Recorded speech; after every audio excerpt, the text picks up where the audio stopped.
Joining us to talk about this is Thomas Trippany, who was an assistant principal for 11 years and head principal for 12 years.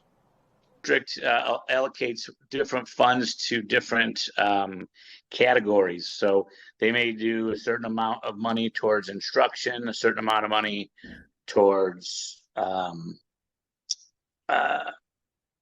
well, it's mostly instructional stuff, but there's different, some of it will go towards language arts, some towards math, sometimes science. Sometimes there's an Eisenhower grant that drops money into science. We get like an amount that goes into what we call our general fund, and we have a lot of flexibility with what we buy in that. So let's say we wanted to, reward the teachers after testing with a breakfast, or during testing with breakfast sandwiches. We could use the general fund for that. If we wanted to buy computers, whatever we wanted to use, there was just very few rules that are associated with the general fund. As long as it's educationally based, and you can only spend a certain percentage of your money on food, which I believe is 10%. So you got to stay under 10% of that on food. But if you needed something for your playground, or a school sign, electronic sign or something like that, you'd use a general fund. And we have a bookkeeper, and she keeps track of all the different spots. This pretty sophisticated software system we use. It's called PeopleSoft. Mm-hmm. And there's a fund for the clubs, so the chorus, there's a fund for, see what else do we have. There's so many different areas. There's probably 6 or 7 different areas. And then from my point of view, I would have a pie graph, and I can see how much we're spending in each area, or also how much is left in each area. And hopefully you're spending the most of it in instruction. Okay, great. So how much from what your experience, from what you dealt with, how much of the budget gets allocated towards payroll for teachers? Okay, so the way our school district is huge, we're the 12th or 13th largest in the nation. So the overall budget for the district is allocated, I believe, in the 80s. It's over 80%, somewhere between 80 and 85% of the district's budget is for that. But we don't actually pay the teachers. They get their money from the district. We get what's called points. So we don't actually have a spending limit, as a numerical spending limit as far as money goes. So based on our school size, we get allocations, and it's through our FTE funding. We get allocated a certain amount of points. So maybe at my school we had about 750 kids. So let's say we might get, I don't remember what it was. I think it was about 55 points or something like that. So teachers 1 point, paraprofessionals half a point, and an instructional clerk would be a 0.4, and assistant principal would be a 1.25. So that was our budget. So it wasn't a financial budget.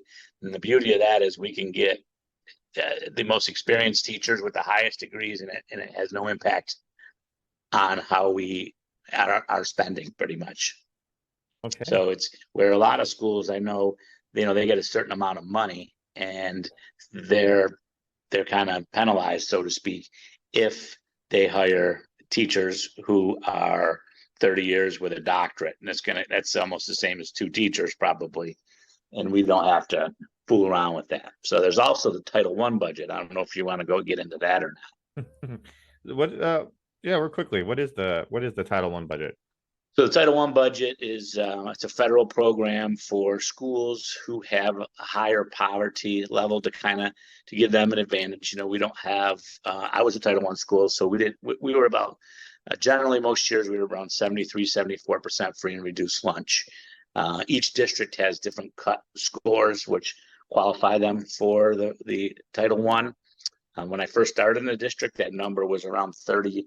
In the low 30s, around 30%, and you qualified. Now it's in the 60% or so to qualify for the Title I funds. School my size in my district would get about $250,000 once a year, and I would spend it almost always, the majority of it, on staffing.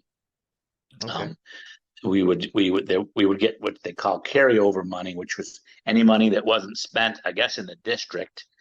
We would get a little boost, and the district had to hold back a certain amount of money, so we would get another $50,000 to $70,000 in the fall, and I would use that for stuff like programs, software programs, and then after school programs, remedial programs, before school programs. At the time, most of my career we needed computers. Now the district supplied a computer for all the students, so that's not an issue that we have. But with that spending at $250,000, sounds like a lot. Thinking, oh, teacher salary 50 grand starting. It's doesn't go as far as you think, because you also have to buy their benefits, and the benefits package is very expensive. It's not just their health insurance; it's their sick days, it's their retirement. There's a lot of things that go into that. So, $50,000 teacher might cost you, $75,000. So the Mhm. benefit package is another 25 grand. So before you know it, that money's gone. And usually I could get about 4 teachers. Oh, okay, great. I had never Mhm. heard of that before, but that's interesting to me. Yeah, I've read about how budgets like to they calculate their money based on per student that they right. have. Is that Mhm. true? And is that true from your experience? And then on average, what would you how much like per student do they say gets? Well, it's again, it's a lot of it's based, on points. So it's not Yeah. like a cash value. Um, it's not just the warm body. It's also what the student, does he have a disability? So different disabilities qualify you for more, different FTE amounts, what they call it, and that gives you more credit, so to speak, as far as your funding goes, which translates into those staffing points. Um, for the most part, our budget in dollars for those things that we spent, for the most part, that's pretty much just per student. But for our staffing, there's a lot of different things. Gifted. How are you serving these students? Are they with a gifted teacher all day? Are they with an ESOL teacher all day? The more segments that they are with a certified or endorsed teacher that specializes in whatever their needs are and what they qualify for, you would tend to get more funding for that. And parents think, oh, you're trying to get my kid. No, we don't get cash. It's just helps us get more staff that helps them, have smaller groups. Okay. All right. So who has final say on budget plans? Like who has the final authority to, as a principal, do you have full authority to hire or spend however you like, or is there a chain that you have to follow? Like how does that work? Um, in my school system, we really have a lot of autonomy as the principal, as long as we don't have a reputation for making bad choices. They give us a lot of flexibility. I hire who I want to hire, but it's still ultimately is the board's decision. But they don't really go through it all. We interview, we send them through HR. The HR approves it essentially, but they don't interview them, or no one else interviews them. They just make sure that they don't have, they have to go through background checks to make sure their credentials are exactly what they said on their resume, those types of things. But as far as that goes, and as far as the spending goes, yeah, we do when we do purchase orders, we have to have those approved. My bookkeeper will put it in, then I approve it, and then it goes to the district's finance department, and then they approve it. But generally everything runs smoothly. There's not really any hiccups in there, unless you're again doing something you're not supposed to. There's a certain amount where you're not supposed to spend over without permission and initial permission. I can't think of it. That's it's either $5,000 or $10,000 that you have to get kind of a special process for that. And that was pretty rare that I had to do that. Okay.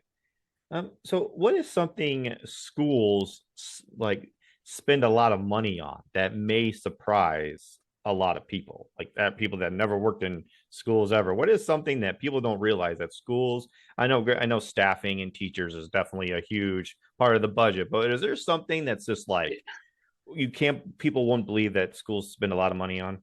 Yeah, I would say paper and copy accounts, like so your copy machines and the amount of clicks. So even though you may do a two-sided copy and you're saving money on paper, it counts as two clicks. And the maintenance agreements through these copy contractors, they charge you by the click. So it's a certain amount, it's two clicks, and the amount, even though we're so digital now, it's amazing how many how much paper that we use. It's better than it was, but it's still pretty high. It's just unbelievable. And our school was a decent size compared to a lot of schools in the country. It's small for my district, probably in the bottom 10 percentile as far as size. But nationally, it's probably one of the bigger ones at 750. Where our schools are more usually a little closer to 1,000 for the elementary level. But yeah, it's a ridiculous amount. Wow, it's copy paper. It makes Yeah. sense. It makes sense. So one of the things that I did, in the beginning, well, I don't know if I started it, but there's copy count. So everybody puts in a number, their own little number, and that keeps track of how many there are. And I had somebody that checks every quarter to see, does somebody running a real estate business on the side and they're putting those little flyers out just to make sure, well, why is yours so much higher than everybody else? So I go and have that conversation with them and say, hey, watch out for that. And a while back, that used to be a problem, and then it wasn't so much of a problem. I used to restrict them to a certain amount of copies, and then I kind of just, let them use their professional judgment. And, I found it was good for morale to give them that flexibility. Also, when I'm hiring, and I tell them that there's not a restriction on the copy counts, typically, and it's going to sound like a lot, is that most schools say 1,000 copies a month per teacher.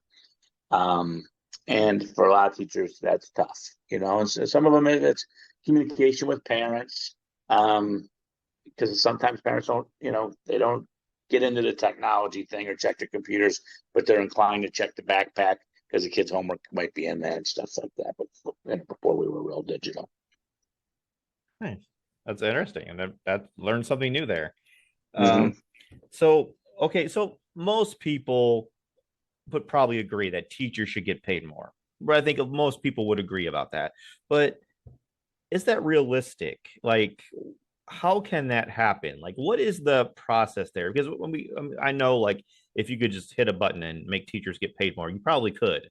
But what is something that the public that don't realize that makes that really challenging? Well, we're already allocating a huge part of our budget to teacher salaries. Of course, we wish we could pay the teachers a lot more. They really work hard. It's until you've walked in their shoes, you don't know what they go through. There's so many different moving parts. Not only do they have 20 to 30 to 35 students in some schools, they have all their parents. They have all the meetings that they have to go to. They have all the professional development. They have to stay relevant. So they're nurses, they're lawyers, they're everything that a parent would be. They're that at school, and sometimes they're that because that parent is not there, or maybe a grandparent's raising them. So the job and the stress and the pressure. A lot of teachers have a hard time sleeping at night because of all the different things that they're thinking about. Did my student get home? Were they safe when they got there? Was there abuse? If they're worried about giving them sending home a note because they're afraid they might get beat, and come back with who knows what type of marks or injuries. So the districts have to depend on, really, it's really kind of economy driven. So the better the tax base or the higher the millage rate is, the better the opportunities for schools and teachers to get raises. So if communities want more money for their teachers, it would be best if they kind of lobbied for higher taxes on their property taxes and stuff like that. Sometimes the rich get richer. The better the school system, it attracts businesses, and the more businesses, that also raises the tax rate. Some of your big cities, they've got an enormous amount of tax rates because they've got an airport there. They've got, conferences that go on with all the hotels, and all that generates extra funds that ends up trickling into the schools. So, a well-run county makes a huge difference in the amount of money that comes into the schools. Okay. All right. So that you what you said there kind of ties into this last question. And it is, what is something that you think the average taxpayer should know when it comes to school budgets every year? I mean, what is something that they should realize that, like, hey, this is what you need to vote for. This is, if this is what you want, this is what you or need. Like, what would you say to the average taxpayer? Well, one thing I would say is that sometimes they get a little bit worked up about small potatoes. In other words, our budget in our district is over $2 billion, and they get upset when the superintendent is making an extra whatever amount of money, and it's really small potatoes, or the district spends this, and most everything that's done is done for a very good reason, and they have to understand that in the grand scheme of things, a couple of extra school resource officer is not going to break the budget. There's a lot of need for school police and their presence, and also they work very hard. Our school resource officers on building kind of building their brand, so to speak, and building relationships with the students. So when they encounter police on the outside of the schools, they feel comfortable approaching them and not afraid of them.